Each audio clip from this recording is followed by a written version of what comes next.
శ్రీ గురుభ్యో నమః. మద్గురుదేవులు చినరామచంద్రయార్లు వారి పాద పద్మములకు నమస్కరించుకుంటూ, శ్రీ సత్యానంద సత్యమయ్యార్లు వారికి నమస్కరించుకొని, శ్రీమద్భాగవత కృష్ణదేశకేంద్రులు వారు రచింపబడిన శక్తి ద్వై నిరాసకంబైన శుద్ధ నిర్గుణతత్వ కందార్థ దర్వుల నుండి 15వ అధ్యాయము శిష్యుని లక్షణం నుండి 3వ కందార్థము క్రమసంఖ్య 234. సతీ పొరుగురికి పోయిన పతిరాకడ కోరినట్లు భావములోనన్ మతిమంతుడు సశిష్యుడు సతతము గురు రాక గోరు సత్యము వినరా. వాణి తోటి సాటెవ్వరనరా.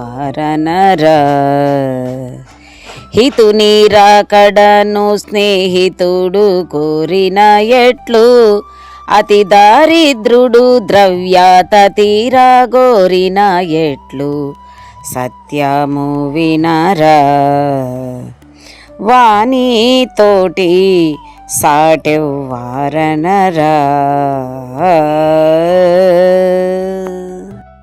శ్రీ గురుభ్యో నమః.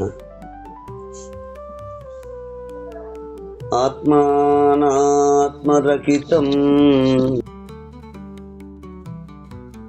అచల పూర్ణోపదేశికం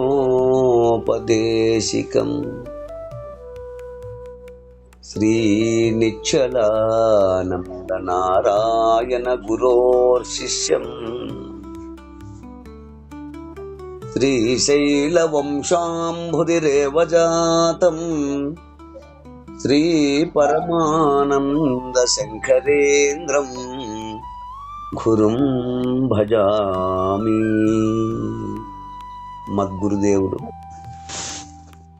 శ్రీ శ్రీ పరమానంద శంకరనారాయణ స్వామి వారి పాదపద్మములకు నమస్కరించుకుంటూ, శ్రీమద్భాగవత కృష్ణదేశికేంద్ర ప్రభువులచే విరచితంబైన శక్తిద్వయ నిరాసకంబైన శుద్ధ నిర్గుణ తత్వ కందార్థ దర్వులు 15వ అధ్యాయము శిష్యుని లక్షణము నుండి ఈరోజు మనం 3వ కందార్థాన్ని విచారించుకుంటున్నాము. అంటే క్రమసంఖ్య 234. క్రిందటి కందార్థంలో ఏమి చేసినా శిష్యునికి ఇంకా చెయ్యాలని, ఆ గురువుని హృదయములోనే బంధించాలనే కోరిక పోదు గదా. ఇది మాత్రం కోరిక కాదా అంటే, శిష్యుని కట్టి కోరిక ఉన్నట చాలా సహజము, అవసరము కూడా. అంటే ఇది నిజంగా కోరికే కాదు, కోరికలన్నిటినీ కూలగట్టే కోరిక. ఎట్లనగా ఆ గురువు యొక్క నామరూపములతోనూ ఆ గురువు యొక్క ప్రబోధతోనూ నిండి ఉన్న శిష్యుని హృదయమునందు అన్య చింతలు గాని ఇతర కోరికలకు గాని స్థానమే ఉండదు కనుక ఇది ఎల్ల కోరికలను రగితపరుచుకునే విధానమే అవుతుంది గాని ఇదియును ఒక కోరిక కాజాలదు అంటూ మనము క్రిందటి కందార్థములో విచారించుకున్నాము. ఇక తదుపరి కందార్థము 15వ అధ్యాయము శిష్యుని లక్షణములో 3వ కందార్థము క్రమసంఖ్య 234. నిజ శిష్య నిర్ణయము ఎలా మనకు ఈ కందార్థమునందు కూడా తెలియజేస్తున్నారు. ఏమని అంటే, సతీ పొరుగురికి పోయిన పతిరాకడ కోరిన ఎట్లు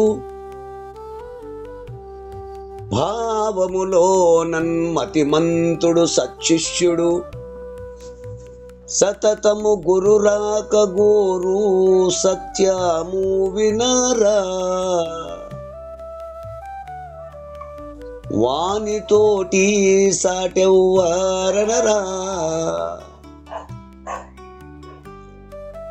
హితుని రాకడను స్నేహితుడు గోరిన ఎట్లు అతి దరిద్రుడు ద్రవ్యాతతి రాగోరిన ఎట్లు సత్యము వినరా వానితోటి సాటెవ్వరనరా. శిష్య, సతి సతి అనగానెవరు అంటే భార్య. సతి అనగా భార్య. పతి రాకడ కోరిన ఎట్లు, పొరుగురికి పోయిన పతి. పతి అంటే ఎవరు? భర్త. అంటే కార్యార్థమై ఇతర గ్రామమునకు వెళ్ళిన భర్త రాకడ కోరినట్లు, అంటే తిరిగి వచ్చుట కొరకు భావములోనన్ ఆతృతతో ఉత్సాహముతో ఎదురు చూచినట్లు. ఎవరు? భార్య. ఆ కార్యార్థమై అంటే ఎన్నైనా ఉండొచ్చు. ఉద్యోగం ఉండొచ్చు, వ్యాపారం ఉండవచ్చు, ఏదైనా అనుకోవచ్చు. ఒక భర్త బయటికి అంటే ఒక మనిషి బయటికి పోయాడంటే ఎన్నో పనులు ఉంటాయి. ఆ ప్రొద్దు పోయినప్పుడు ప్రొద్దు కొనికినప్పుడు ప్రొద్దు కొనుకుతుంది, ఆ మోడం అవుతుంది, చీకటి అవుతుంది, వర్షం వచ్చేలాగునుంది, ఎందుకప్ప మా ఆయన ఇంకా రాలేదు అని బాగా మంచి లక్షణములు కలిగినటువంటి సుగుణవంతురాలు ఎదురు చూసినట్లు.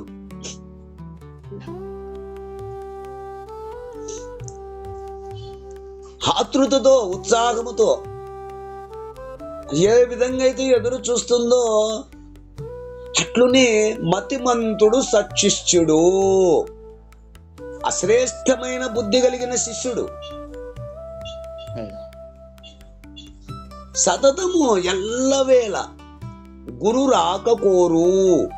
ఆ గురు దర్శనమునకు అంటే ప్రబోధకు ఎదురు చూచుచుండును.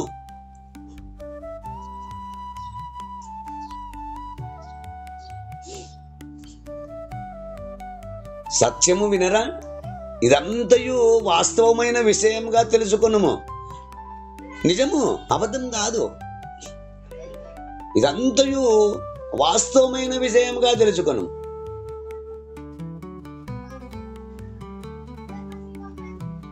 వానితోటి సాటెవ్వరనరా, ఇట్టి గురుభక్తి గల వానితో పోల్చుటకు వేరెవ్వరు సరిపోరు. ఎట్లంటే ఆ వ్యవహారార్థమై పొరుగురికి పోయిన తన భర్త ఎప్పుడు వచ్చునా అని ఉత్తమమైన ఇల్లాలు దారి కాచుకొని చూస్తూ ఉన్నట్లుగా. హితుడు అనగా మంచి స్నేహితుడు.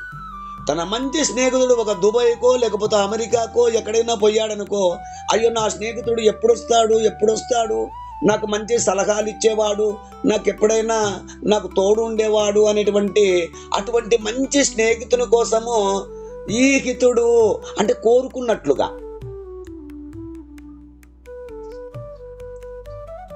ఎట్టి ప్రతిఫలమును ఆశించగా ఒకరి కొరకు సహాయపడగలుగు లక్షణము కలిగిన ఆ మిత్రులు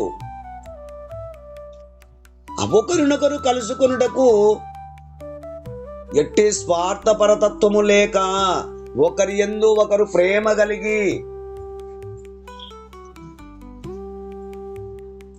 ఆ స్నేహితులు ఒకరికొకరు విడిచి ఒకచోట ఉండుటకు ఎట్లు ఇష్టపడరో, ఒకచోటనే ఉండాలి ఇరువురము అని ఎదురు చూచుచుందురో. ఇంకా ఇదేనుగాక అతి దరిద్రుడు అంటే దరిద్రముతో ఉన్నటువంటి వాడు, తీవ్రమైన అంటే ఆర్థిక ఇబ్బందులకు లోనైనటువంటి వాడు, ఆ తీవ్రమైన దరిద్ర బాధలతో అనేక కష్టములకు గురి అగుతున్నటువంటి వాడు ద్రవ్యాతతి రాగోరిన ఎట్లు ధనము ఎప్పుడు ప్రాప్తించునా అని ఎదురు చూస్తున్నట్లుగా.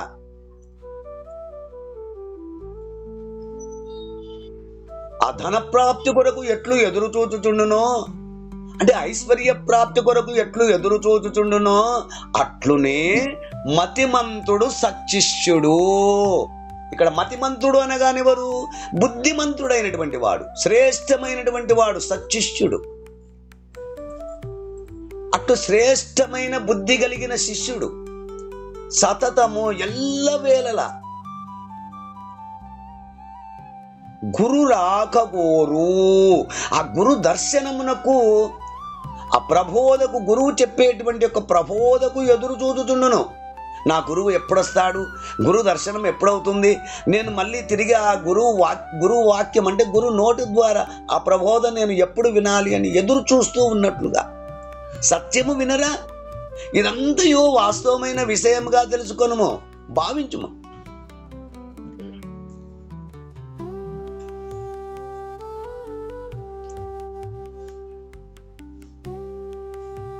అంటే బుద్ధిమంతుడైన శిష్యుడు కూడా తన గురువు ఎప్పుడు కనపడునా, ఎప్పుడు వచ్చునా అని వారి కొరకు ఎదురు చూచుచు, ఆ భార్య కదా ఏ విధంగా ఎదురు చూస్తూ ఉందో, మంచి స్నేహితుని కోసం స్నేహితుడు ఏ విధంగా ఎదురు చూస్తూ ఉన్నాడో, ఆ దరిద్రుడు ద్రవ్యం కోసం ఏ విధంగా ఎదురు చూస్తూ ఉన్నాడో, అట్లు బుద్ధిమంతుడైనటువంటి యొక్క శిష్యుడు నా గురువు ఎప్పుడు వచ్చునా అని దారి కాచుకొని ఉండును. ఇట్లు చూచుట నిజమైన భక్తునిలో కలిగే ఆరాటమని చెప్పవచ్చును. వానితోటి సాటెవరనరా? అట్లు గురుభక్తి గల వానితో పోల్చుటకు వేరెవ్వరు సరిపోరు.